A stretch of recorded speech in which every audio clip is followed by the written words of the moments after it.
Well, studio, we're pleased to welcome now Natasha Srdoc, co-host America's Roundtable radio program and co-founder International Leaders Summit. Hey, Natasha, good to see you. Good morning, Gerard. Great to see you again.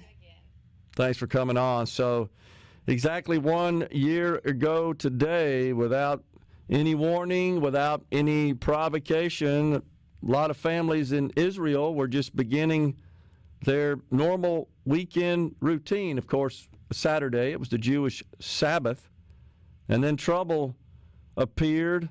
It was drones, I think, first on the scene. Explosive drones were firing rockets into Israel. Just incredible that they could come in. These Gaza, these folks from Hezbollah, sponsored, I think, to a great extent by Iran, penetrating the tiny nation of Israel, killing more than 1,100 people, taking a bunch hostage, many still in hostage, and then broadcasting these attacks with much hubris on social media. What's transpired? What is the attitude now, Natasha, in Israel from a year ago? Right. Well, we join our friends in Israel in remembering the events of October 7. And it's, as you said, 1,200 people were killed, innocent, actually, individuals, women, men, children. Women were raped. Parents were killed in front of their children. Children were killed in front of their parents. Babies were burnt alive. And as you said, much of that has been filmed. So we cannot imagine possibly just how could that happen in just today's world. And as you said, that happened on October 7. So it was Iran-backed terrorist group, Hamas, that attacked southern Israel on October 7. On October 8, next day, Hezbollah, which is from the north, Hezbollah that is in Lebanon, again, Iran-backed terrorist group Hezbollah attacked Israel from the north. And then Houthis joined. As again, Iran's sponsored terrorist group or militias in Yemen, Houthis, joined in attacking Israel. So all these groups are obviously funded by Iran. And in Israel, as you asked, what is the feelings, what is going on? Actually, people are on one side. There are protests because there's still 97 hostages kept captive in Gaza. Over 60,000 Israelis had to evacuate from northern Israel because of the constant attacks by Hezbollah. Hezbollah had actually fired more than 8,800 missiles, rockets, drones since October 8. So they have been attacked all this time. So there's a desperation. There is a feeling of when this is all going to stop, because they don't see the light at the end of the tunnel. The problem is obviously for all of us who are following situation in the Middle East, it's Iran. And when we go back at the time, when did it all happen? Actually, it happened. October 7 was around the time when Saudi Arabia was getting closer to normalizing relations with Israel. So bringing another country to the Abraham Accords that was so successfully actually done by the Trump administration. But just Iran didn't want peace. They don't want peace and prosperity in the region, and they have these groups and funding that was actually released by us, by American administration.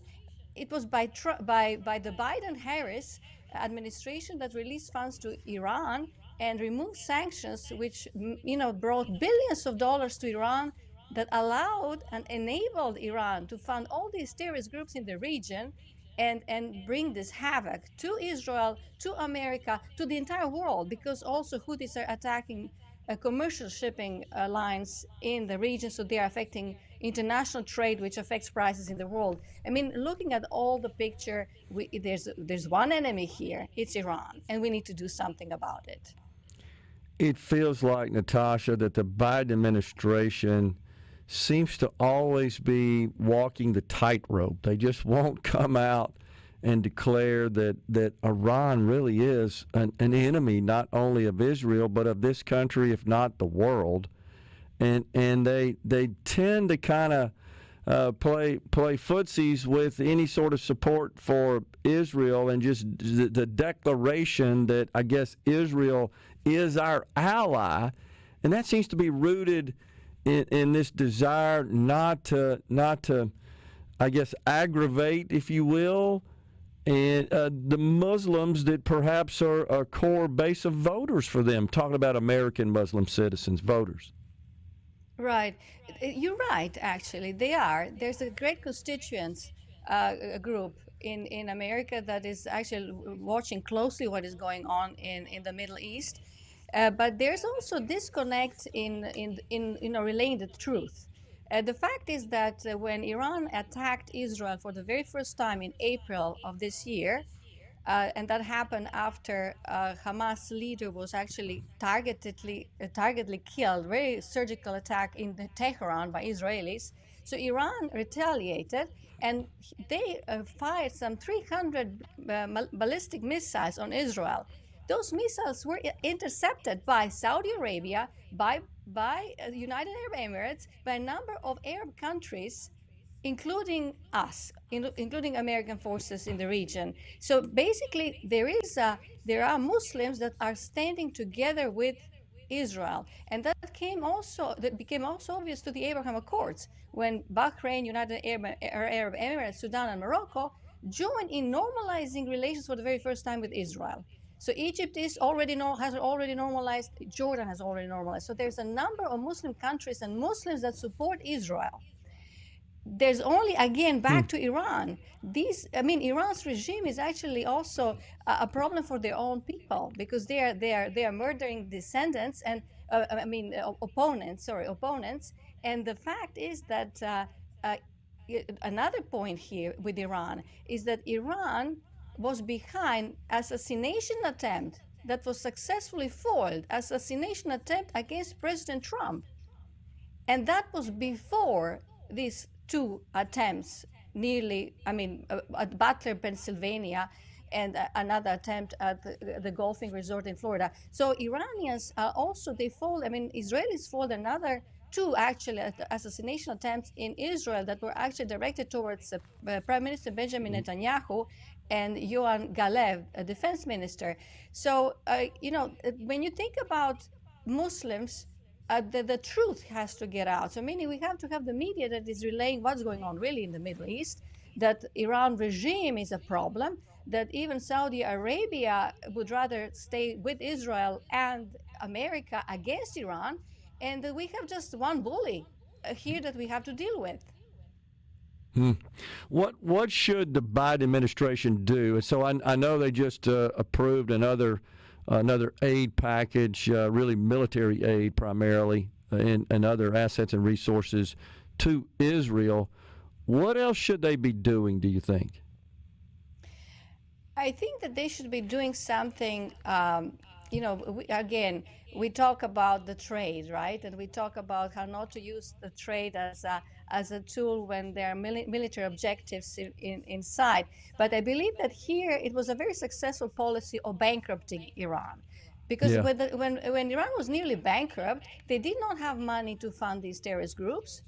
Plus, they could not sell oil around the world. They're doing it now, especially to China. So they have huge revenues. They have billions of dollars that they're using, not just to fund terrorist groups, which is terrible, and we're talking about it now, but they are at the same time enriching uranium. So they actually, it was a Secretary of State that said in July, I believe, that Iran was just 2 weeks away from developing a nuclear weapon. That was said in July.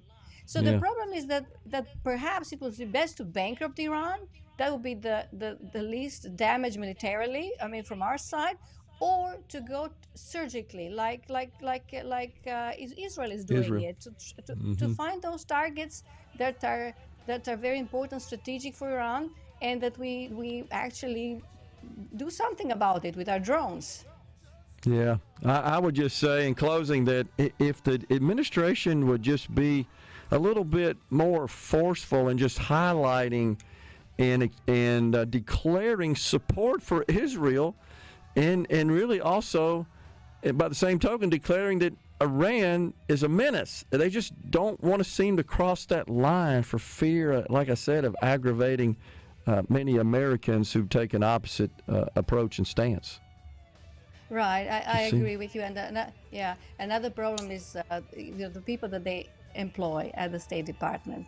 Yeah, that's true. Natasha, always good to talk to you. Thanks for coming on. Appreciate it. Thank you so much.